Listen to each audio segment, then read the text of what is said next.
Basicamente, nesse trabalho, iremos tratar de alguns pontos importantes da arquitetura devocional do Império Romano. Fazendo um pequeno balanço histórico, podemos dizer que o Império Romano tem sua origem após a morte de Júlio César, que dá ao seu filho adotivo, Caio Júlio César Otaviano, poderes para governar Roma.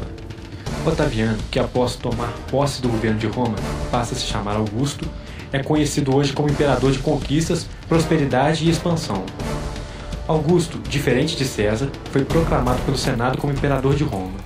Deixando as brigas de divergência com Marco Antônio um pouco de lado, vamos mostrar um pouco das grandes obras e monumentos iniciados por Augusto, numa época que vamos denominar aqui como Era de Augusto ou Augustiana.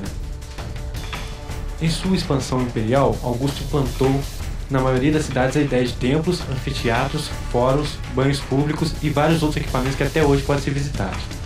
Alguns, claro, com melhor estado de conservação. Sucessores de Augusto, com seus mais diversos modos de governo, levaram essa ideia adiante.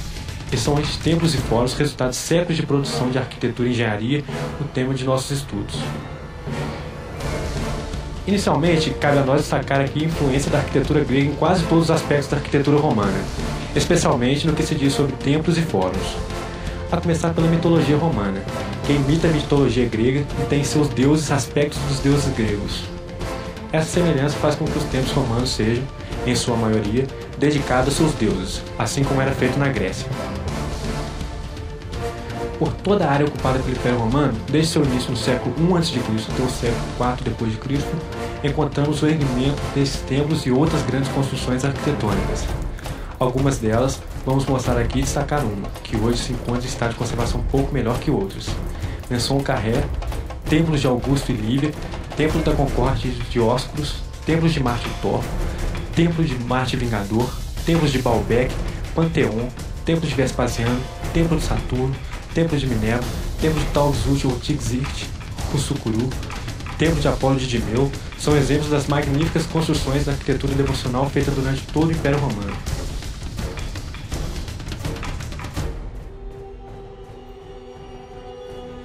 Antes disso, faremos um breve comentário sobre os tipos de arquitetura que vamos encontrar, seus elementos construtivos, estilos e também alguns termos arquitetônicos.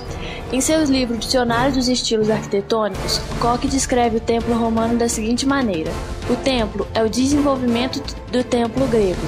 Se apoia num pódio, ao qual se sobe por uma escada ladeada de muros.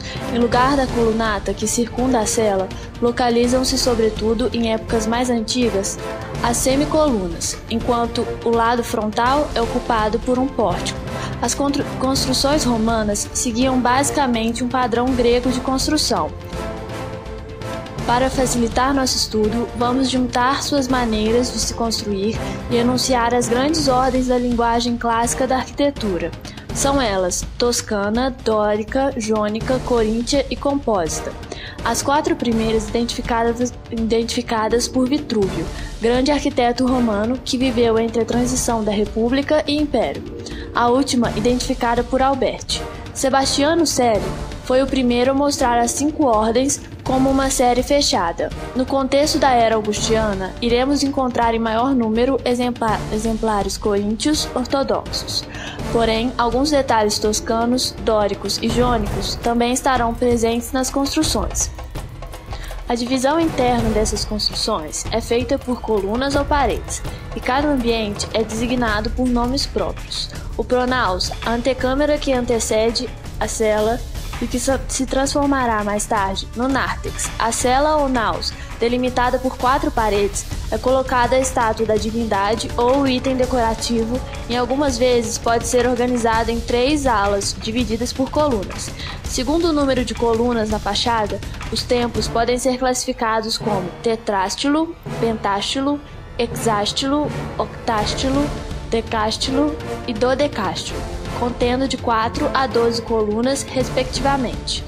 Quanto às suas fileiras, temos os templos monóptero, díptero e pseudodíptero.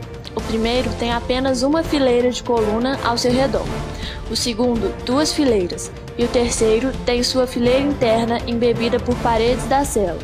Em relação à disposição das colunas, podemos classificar os templos como períptero, onde as colunas cercam todo o templo, pseudoperíptero, que tem uma fileira de colunas embebida pela parede da cela, próstilo, que tem colunas somente em sua fachada, e antipróstilo, que apresenta colunas em suas fachadas principal e posterior.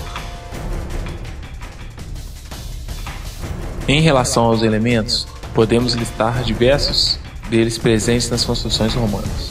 Para nosso estudo, iremos citar apenas alguns deles. O ábaco refere-se ao elemento sobre o capitel de uma coluna onde apoia a arquitrave ou de onde parte um arco. A arquitrave é uma trave horizontal que se apoia em duas ou mais colunas. Caneluras são estrias ou sulcos no fuste das colunas ou pilares antigos. O capitel é a extremidade superior de uma coluna, de um pilar ou de uma pilastra, cuja função mecânica é transmitir os esforços para o fuste. Uma coluna é o elemento arquitetônico destinado a receber as cargas verticais de uma obra, transmitindo-as à fundação. Cornija é uma faixa horizontal que se destaca da parede a fim de acentuar as nervuras nelas empregadas. Equino é o elemento central do capitel entre o ábaco e o gorjal. Friso é, em arquitetura, a parte plana do entablamento entre a cornija e a arquitrave. Frontão é o conjunto arquitetônico de forma triangular que decora normalmente o topo da fachada principal de um edifício.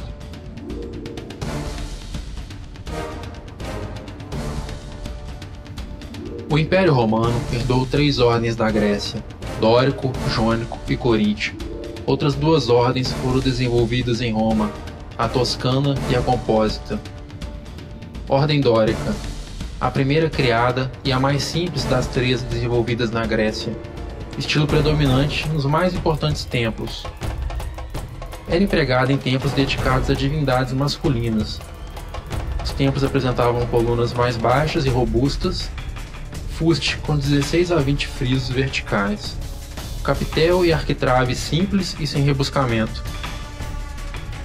Ordem Jônica apresenta formas mais fluidas e leves. Era utilizada em templos dedicados a divindades femininas. A coluna é mais alta, possuindo base larga e afinando em direção ao capitel. Fuste com 24 a 44 frisos. O capitel dispõe de 2 espirais em forma de rolo, que lembram um penteado feminino. A arquitrave e friso são mais rebuscados.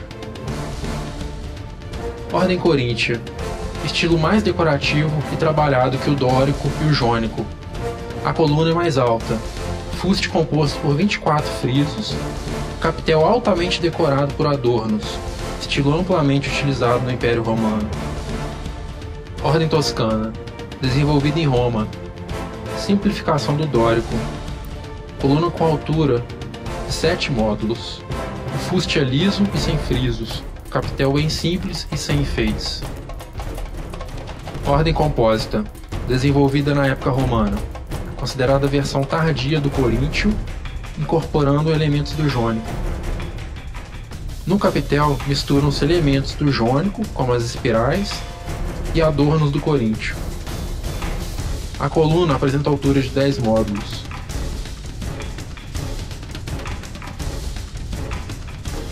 Faremos a partir de agora um estudo particular de caso destacando um monumento que, devido ao seu ótimo estado de conservação, é um dos melhores templos que pode ser encontrado para exemplificar a essência da arquitetura devocional romana.